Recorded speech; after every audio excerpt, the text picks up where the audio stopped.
What the benefit of the Texans winning was that the Bears shut down Mhm. Justin Fields. They were, we don't want to win this game. We want a chance at the number one pick. Now they're sitting in the driver's seat with the number one pick and a quarterback that they're pretty happy with.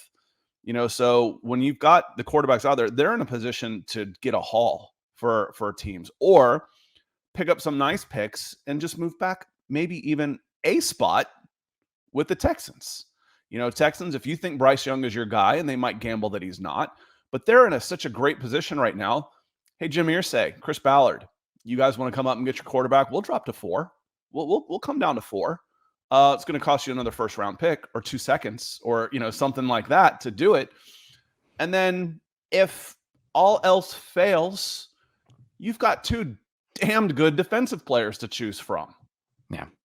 Yeah, absolutely. The Bears are in a very good spot. They had the worst defense in the NFL this season by an incredibly long shot. I like to pull up the EPA graphic from time to time. They show the pass defense or offense on the x-axis, the run on the y, and might be flipped. But the Bears have been by themselves, living alone. It's like the smelly kid in class, right? Like nobody wants to be around them. They're that far away from everybody else. The graph looks weird because there's like the first team to like the middle is far closer than the Bears to like anybody else. You're blowing my bell curve.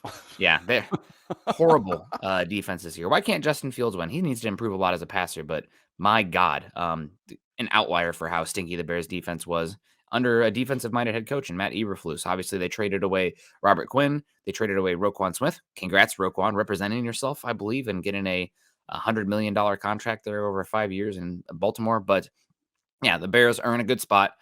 I can't imagine given how much help they need, I can't imagine any scenario where they stick at the first overall pick, though. They're going to get somebody to come up and get that pick.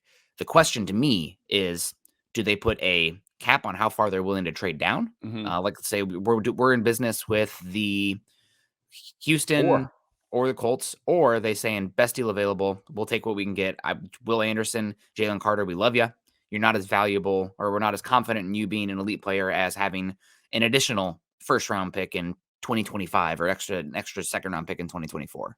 It's gonna be so much fun to watch what the Bears do with all that cap money and that number one pick. If they're not in the best for what we like to do with team building, if they're not the most fun team to watch, they got to be close.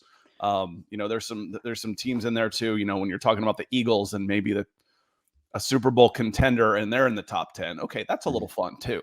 Yeah. What can the Seahawks? But we'll get into all that. We're going to get into the Bears. I think the Bears want to trade down without a doubt.